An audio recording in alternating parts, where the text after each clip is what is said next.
Get some coffee for the work. Oh my god, there's a mouse in it, kill it!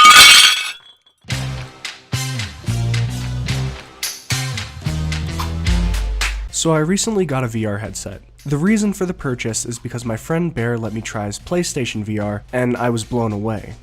Now, I don't own a PlayStation, but I do own a PC, so naturally I took the route of the Occulus Rift S. I didn't want to invest $1,000 in the Index, that's almost half as much as what I paid for my car, and not needing base stations was very attractive to me. So naturally, being quite new to VR, I bought a game that literally has an advanced movement warning when you start up the game.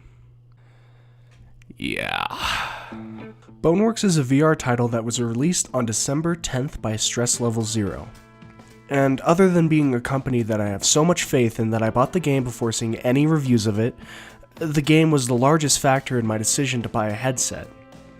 I've since put 33 hours into Boneworks and I am more than happy with my purchase. I may have only played a grand total of 4 VR games, one being Keep Talking and No One Explodes, in which my girlfriend was in the headset and I was looking at the manual, so debatably it doesn't even count, but even I could tell that Boneworks was shattering what people thought VR games could do. And I believe that says quite a bit.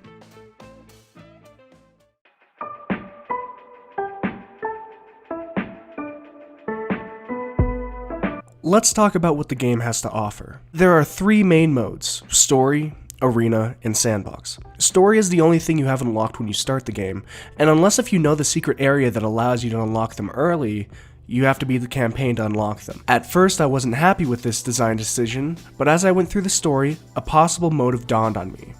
The first reason is obvious. The game has 2 quote-unquote tutorial levels. I say quote-unquote because these levels are still very fun to run through. They are great ways to introduce players to the mechanics of the game, and everything necessary is explained. These first 2 levels allow you to get accustomed to the world the game presents you with. The second reason is that it allows the developers to introduce the specific enemies of the game to you how they want you to discover them.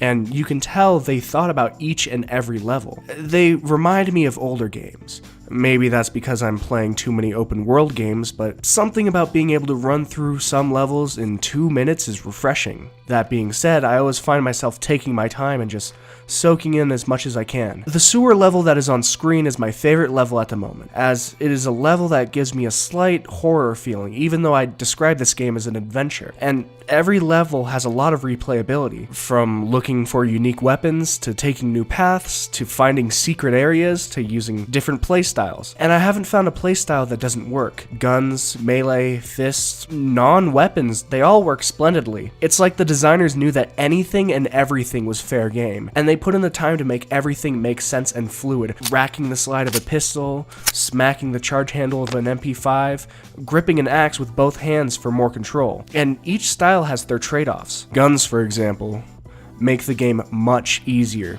but bullets are currency for vending machines, so melee helps you save up but provide you more of a challenge. And finally, the actual story, well, simple, made sense to me and I enjoyed it, even when it got weird.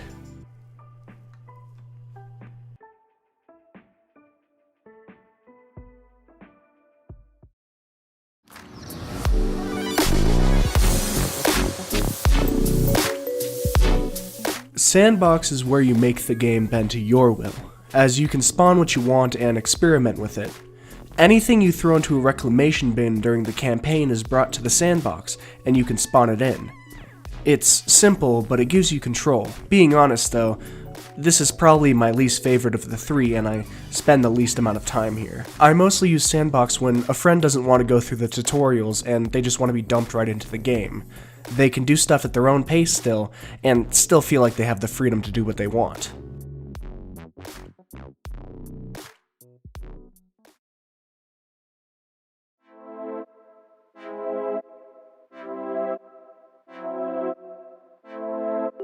Arena is the game mode that I use for a party game type for my friends, or when I want to just jump in real quickly myself and pretend I'm auditioning for the next John Wick movie. You can select Survival, where you survive as long as possible, Challenge, where you survive specific enemy types and numbers, and Trials, where unique circumstances are presented that you have to then survive.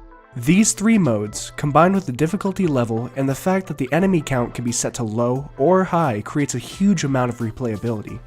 It is worth mentioning that the weapons that you throw into the reclamation bills during the story missions are the ones at your disposal here. I also love how they have a stat board that shows your kills, deaths, and favorite weapon. It's such a nice touch to the game, and this is honestly the mode that I find myself coming back to again and again, even though I still love the story as well.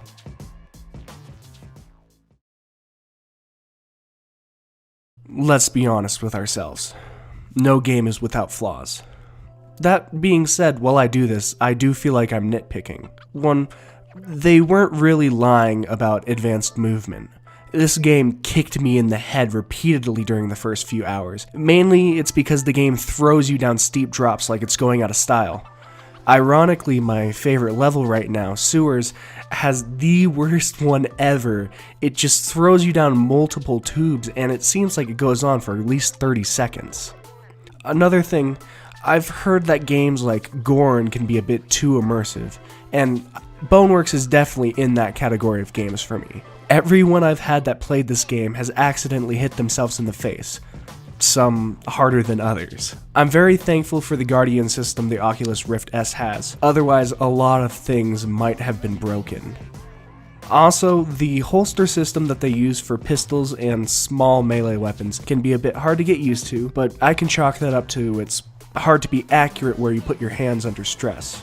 The slow-mo button is cool, but I don't recommend using it unless if your computer is suffering and you need to slow things down. As I said, guns make the game quite easy already, and I feel slow motion makes it so easy it's not even fun. It's a novelty, it's something I do to feel cool, but I pride myself much more in being able to do the same thing in real time. Finally, I don't like how weapons drop from barrels randomly. I mean, it's cool when they drop randomly from barrels and you can use a unique weapon in the level, that's not what I'm talking about. But to be able to use a weapon in the arena mode or in Sandbox, you do have to put them in reclamation bins, and so it's a pain in the butt to have to go through the levels just to smash barrels to find stuff. I actually really wanted the katana, and throughout my entire time, I hadn't been able to get it. I was getting really frustrated because that was the one melee weapon I actually wanted. And then ironically, while collecting footage for this very video, I smashed a barrel and found a katana, and I was ecstatic. So I guess this is a moot point. In conclusion, Boneworks is more than good. It's great. It is my favorite VR game, and it's in my top 10 list of games in general. Also, to top it all off, for a $30 price tag, it is a steal at launch in my mind. For reference, that's how much Beat Saber is right now. A new game costs as much as Beat Saber still does. If you are able to try it out, I wholeheartedly recommend jumping in and seeing for yourself. I don't think you'll be disappointed. Thank you everyone so much for watching. I know this isn't the kind of thing that I usually make, but I just felt so inspired to make it. I love this game so much. If you were expecting a film video, I'm sorry, but I am in college right now, so it's a little hard to make those types of videos. But during this summer, I actually do have a plan to be able to get out some new films. If you like this video, please feel free to subscribe. I'm trying to get to 350 subscribers, and it'd be nice to be able to get there. Thank you all so much for watching. This has been JC Productions. My name is Jacob, and I will see you all in another video. Bye, guys.